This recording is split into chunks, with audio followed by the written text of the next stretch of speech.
This is cool. One of those toys that you get and like squish it in and pull it out. Yeah, it does, doesn't it? Yeah. Looks like a soccer ball too, doesn't it? Yeah. Anybody here play soccer? I used to. There you go. I play racquetball. It's got that alternating 6-sided, 5-sided structure there, doesn't it? Okay. 6-sided, 5-sided. What? Well, see, there's 5-sided structures and 6-sided structures in there. You don't see them? It looks like a I see 5. Okay. That looks like a puzzle. This is, hey, calm down. Calm down. This is 5-sided here, and this is 6-sided here, and so forth. Okay? That's why each 5-sided is painted black on the soccer ball? Huh? The 5-sided things are painted black on the soccer ball, are they not? Well, I don't know. Yeah, depends on the soccer ball. Yeah. Okay? So this is called a Buckminster Fullerene.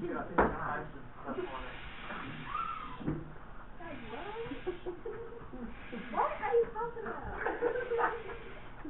What does it have? So Tanner, what's this called? It's called a Bucky ball, otherwise known as a Buckminster Fullerene. There you go. It's actually named for the, I don't know if you ever seen geodesic domes. Okay, they're really large, like on top of some football stadiums. Oh yeah, that's my favorite. That they have structures that kind of look like that. There are some larger dome structures that aren't football stadiums that have that kind of structure. And the guy who designed that dome structure is Buckminster Fuller. And so they named this structure here for Buckminster Fuller. And this was discovered, I forget where I met the chemist. He's actually a Nobel Prize winner for the discovery. You actually met him? Yeah. That's pretty awesome. When you go to the International Science and Engineering Fair, they have a panel discussion of Nobel Prize winners every year. And he's usually on the panel. That's like me and mine. Well, they name Nobel Prize winners in chemistry and physics every year, and very often it's like more than one person getting the same Nobel Prize. For example, oh man, why can't I think of the guy's name right this minute? But the guy in Greenville who went to Furman University, they named the science building after him. He basically designed or came up with the precursor to the laser called the maser, and Charles Towns, that's his name, Charles Towns. Well, he won that prize in conjunction with 2 other people, so there were 3 people getting the same Nobel Prize. So did they all make the major? They all pretty much were designing kind of the same thing at the same time. No, what is the major like? It's, well, laser is light, the L stands for light, so it's what you can see. So the lasers are green or red lasers usually, and you can actually see the beam of light. His design was for a maser, which is microwave. You can't see it, but it's doing essentially the same thing. Like, whoa. So I can take a maser and have like Street Fighter? Well, actually, all those microwave towers that you see, you don't see them as much anymore, but they used to be telephones. You see them all over the place. But those microwave transmitters, that all came out of his design. Is there a maser in my microwave? There's a microwave emitter. It probably has a lot to do with that. It's not specific to that, but it's very similar to that, yeah. Okay. And all that comes out of radar research. Radar waves are longer waves. Microwaves are a little shorter. So. What? No input. Dude, can I be the job? The person. I get a big bag of measurements on LED for real. Oh, there you go. We're good now. Yes. No, Oh, it just timed out. Once I plug I've now fixed it, so once I plug the cable, the power cable in it, it doesn't do that. So you're recording nothing but this little frame. That's all I'm showing is that. Okay? All right, so we got everybody's quiz up here now? quiz, yeah. All right, so this is one of a number of different allotropes of carbon. Allotrope. The word you need to know. Allotrope. Okay? Graphite is another allotrope of carbon. Y'all know what graphite is, right? It's like Right, most of the stuff in your pencils is graphite. Well, that's the basic structure. It's largely two-dimensional. It's kind of a flat thing. So this is another allotrope of carbon. Both those are pure carbon. Okay? But they are allotropes of carbon. Alright? Anybody know of another allotrope of carbon? The diamond. The diamond is more three-dimensional, so here's in your unit handout, I've got a picture of a diamond here and the structure. So a diamond has a more three-dimensional structure, and in fact, it turns out there are actually two three-dimensional structures in diamonds, and it depends everything on the way, the condition under which it was made. I'm going to pass this around. This is one of the two three-dimensional structures. This is the one that's, I think, shown up there. Is that a diamond? This is how the atoms and the carbon atoms are all put together to make a diamond. It's a very tiny piece. What's the allotrope again? Mr. Fullerenes are buckyballs. You've got, what is the definition of an allotrope? Oh, I'm sorry. Definition of an allotrope is two or more forms of the same element differing in the structure. That is to say, the way the atoms are bonded together. Okay? So carbon bonding with more carbon, so having a different structure. Yep, exactly. Okay, there are different allotropes of phosphorus and different allotropes of sulfur. The tip of the matches have a lot of red phosphorus on there. That's why when you do that, strike them, they fire up. It's a very unstable form, and so it has a lot of energy when it breaks down. What is carbon in its regular form? Is it a carbon isn't a gas? No, the most common form of carbon is graphite, and so it has this flat shape. What this image here does is show how those flat shapes kind of line up next to each other. Okay. Now, what we'll find out as we go further in chemistry is these individual flat sections. The reason graphite is so slippery, and the reason your pencil works the way that it does, is the surface of those flat sections have delocalized electrons along them, and those delocalized electrons repel each other. So they're just sliding across each other like a sled on snow. And that's why graphite is a dry lubricant. Like a monochrome. Like a what? Alright. Now, yesterday we discussed the fact that most covalent compounds are not good conductors of electricity, even when they're molten. Ionic compounds don't conduct electricity when they're solids. They do conduct electricity when they're liquids.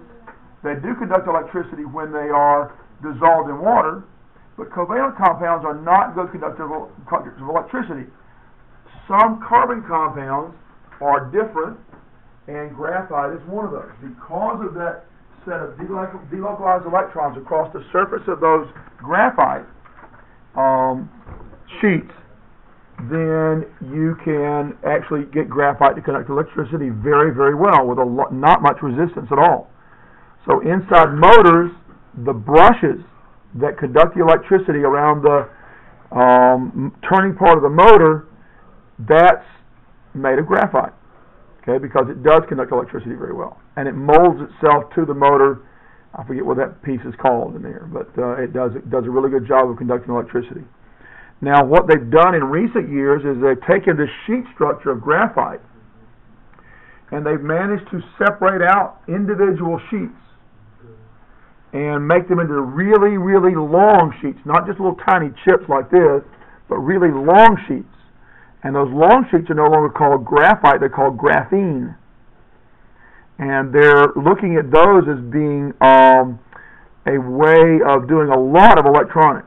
Okay, so right now, the way that we make our computers and the way we make our the iPads and iPods and things like that work, they're all on printed circuits. So they have it's a silicone wafer on which they imprint the structure of the electronic devices. Well, if they can get the graphene to kind of do the same thing, circuit boards are going to they're going to be so small you can't see them anymore. Okay, And then also, when you take these structures like this graphene type structure, and you turn it into a barrel shape, okay? You make it into a barrel shape, and you can get these really long tubes of this barrel shape. That's called a nanotube. A nanotube. And those nanotubes, theoretically, will allow you to send electrons right through the center of the tube with virtually no resistance. Okay, right now the only way to get any electricity conducted with no resistance is to cool it down, like 200 degrees, minus 200 degrees Celsius. Okay, you cool them down with liquid nitrogen. And New York has some of those. New York has some conducting cables right now under the streets of New York, where the cables themselves are encased in a tube or pipe that's filled with liquid nitrogen that conducts electricity with virtually no loss in energy, no loss in heat. Okay? Well, if we can do the same thing with these nanotubes, imagine that you don't have to cool those down. So that'd be, and so you basically got microscopic, submicroscopic wires. They basically do the same thing. Okay, instead of having electrons in a wire bouncing, hitting one, bouncing, hitting the other one, and so forth, these electrons shoot all the way through, and there will be no resistance, no loss in energy. What? Will we need to know about the nanotubes on the test? Wouldn't be a bad idea if you knew about nanotubes. Okay. How do you Basic. plan on building these things and not having them break? Well, they're actually already doing that. What they do is they build them chemically and somewhat electronically. Okay. In fact, let's see, 5 years ago, one of the top winners in the International Science Fair was a young man from, I want to say Wisconsin, who in his basement,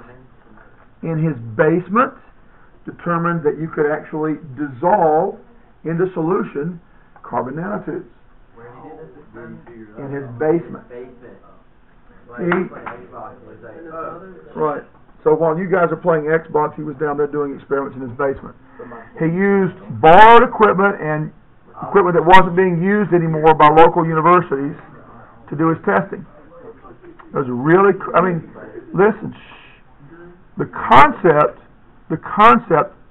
was really simple. Can I dissolve this stuff? I mean, that's just a really simple idea. And what he did was to go and find a solvent that he thought would do it.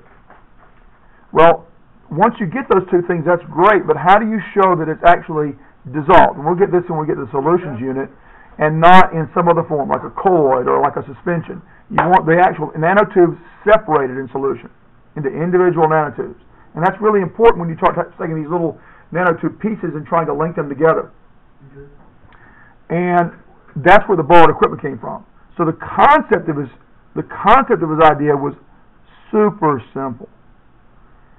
The complexity came in getting the equipment to make it work, figuring out how to actually test this, and he did it. He borrowed some laser equipment basically to do some testing with the way that lasers diffract in the solution. Yep, not a maser, no, a laser, but.